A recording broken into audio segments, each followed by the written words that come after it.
There is a version of burnout that looks productive. That is what nobody warns you about. It does not always look like collapse. Sometimes it looks like being dependable, always available, always responsive, always needed, always caring, always doing well. And because the world praises that version of you, you mistake exhaustion for purpose. That was Letitia. And if we are being honest, that has been a lot of us. She was the kind of woman everyone admired. Primary school teacher, mother of 2, reliable, organized, efficient, the human equivalent of I'll handle it. If something needed to be done, Letitia did it. If someone needed help, Letitia showed up. If there was chaos, she became the system. And from the outside, she looked impressive, but internally, she was disappearing. Not dramatically, not loudly, just slowly. The kind of slow vanishing that happens when everybody has access to you before you even have access to yourself. Her mornings were not hers. They belonged to alarms, lunches, uniforms, school runs, notifications, unfinished conversations, emails that arrived overnight, and the emotional weather of everyone in her house. Before she even fully woke up, she was already in demand. And here is the dangerous part. She had normalized it, because when dysfunction becomes routine, it starts feeling responsible. Then one Tuesday changed everything. She set her alarm for 5:30 a.m., and she told no one.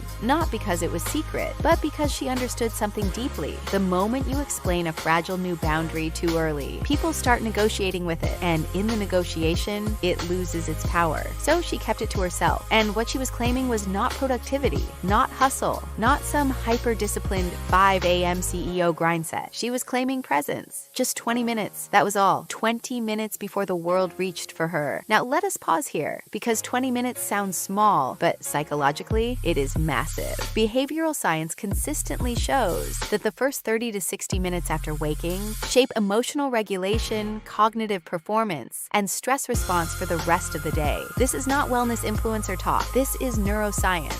Your brain wakes in transition, and whatever claims it transition first becomes the tone setter. If the first thing you consume is stress, urgency, comparison, or demand, your nervous system codes the day as threat-based. That means scrolling your phone immediately after waking is not neutral. It is biochemical programming, and most people are doing it daily without realizing they are training themselves into anxiety. Letitia had read about cortisol rhythms, not from social media, from actual research. Cortisol naturally peaks within the first hour of waking. That is normal. It helps your body become alert. But if you immediately flood that window with notifications, bad news, endless content, or emotional labor, you prolong the stress cycle, meaning your body stays activated far longer than necessary. Translation, you feel off before breakfast, and you think it is life, but sometimes it is your first 10 minutes. So at 5:30 a.m., Letitia sat in the kitchen, the lights low, the house quiet, tea in her hands, and for the first time in years, nobody needed anything.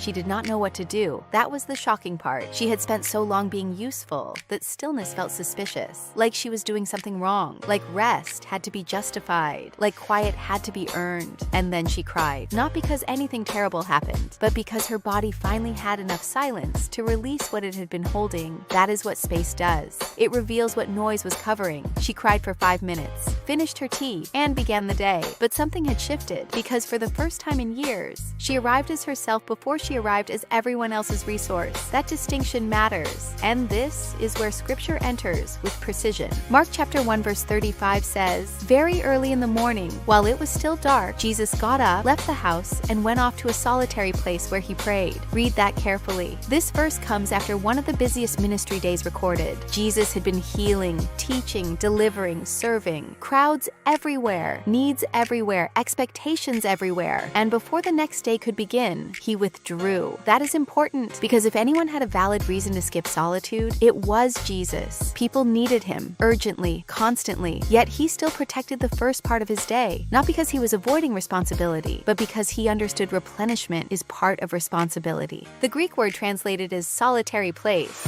is eremos. It means wilderness, deserted place, intentional separation. This was not convenience. It was deliberate distance. Jesus did not simply move to a quieter room. He created separation from demand. That is the principle. Distance creates clarity, and clarity protects identity. If you never separate from people's needs, you eventually confuse their expectations with your purpose. And that confusion is where burnout lives. Now, look at the second part, where he prayed. The Greek tense suggests repeated ongoing action, not one emergency prayer, not crisis communication, habitual connection, meaning this was structure, not spontaneity. Jesus had a rhythm, and if the Son of God needed protected solitude before public output, what makes us think we can thrive without it? That is not spiritual weakness. That is human arrogance.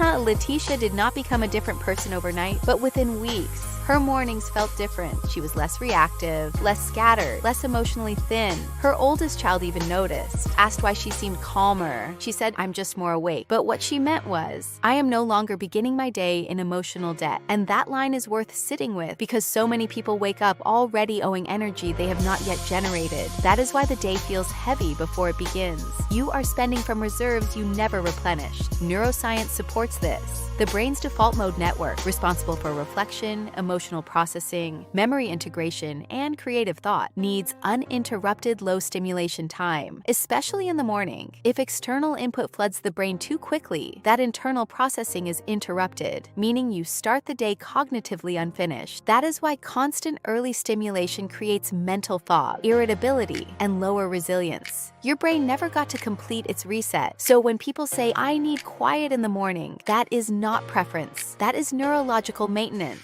Now, let us make this practical, because this is not about romanticizing dawn. It is about reclaiming agency. Step 1. Remove your phone from your room at night, not on silent, not face down, out of reach, because discipline is easier when temptation is inconvenient. Environment shapes behavior more than intention. That is psychology 101. If your phone is beside your pillow, you will touch it. Not because you are weak, because habits follow proximity. Step 2. Claim 15 to 20 minutes before the world does. Not for productivity, not for planning, not for work, just to arrive. Tea, silence, prayer, breathing, journaling, looking out the window, existing. No performance, no measurable output, just presence, because your worth is not tied to usefulness. And if you only feel valuable when producing, that is not ambition. That is conditioning. Step 3. Protect it before you explain it. Do not announce every new practice. Some habits need roots before they can survive conversation. People will question what they do not understand, and fragile boundaries often collapse under unnecessary explanation. Let it become normal to you first, then let others adjust. Months later, Letitia's daughter set her own alarm, made hot chocolate, sat quietly in the kitchen, watching the morning. When Letitia came downstairs, she did not ask questions. She just sat beside her, and for 15 minutes, they shared silence.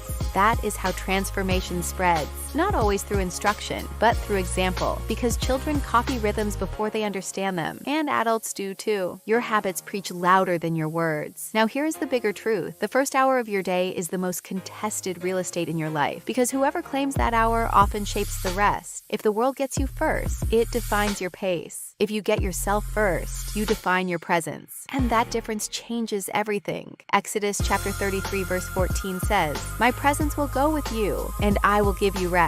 Notice the order. Presence first, rest second, not productivity first, not achievement first, presence. Because peace is not the reward after a successful day. It is the condition that should lead it. And if your mornings begin in chaos, urgency, and emotional consumption, do not be surprised when your life feels fragmented. You trained it that way, but it can be retrained. That is the hope. You do not need to overhaul your life. You need to reclaim your first moments. Because the morning she chose herself, she was not being selfish. She was becoming sustainable. And sustainability is not luxury. It is stewardship. Take care of the temple. Because glory does not live in exhaustion. It lives where preparation has made room for presence. If something in this landed somewhere tender, if your body, your spirit, something inside you just exhaled, stay with that for a second. Don't scroll past it. Hit like, because there's someone out there who's been running on empty, treating their temple like it doesn't matter. And this might be exactly what finds them. Share it with that friend who needs permission to slow down and take care of herself. The one who hasn't heard heard the word speak to her body like this before. And subscribe to Bible Rebooted. We're not here to make you feel inspired for 5 minutes. We're here to give you the truth and show you how to live inside it. It's your girl, Sophia Stan, signing out. Like, subscribe, and stream the music. I was running on empty, with nowhere to belong. Then a crack in the shadows, I saw the light of Jesus strong. This is my redemption strong, bought by the blood, made whole and strong. My past is gone, I'm finally free. His grace is the only truth I see. Yeah.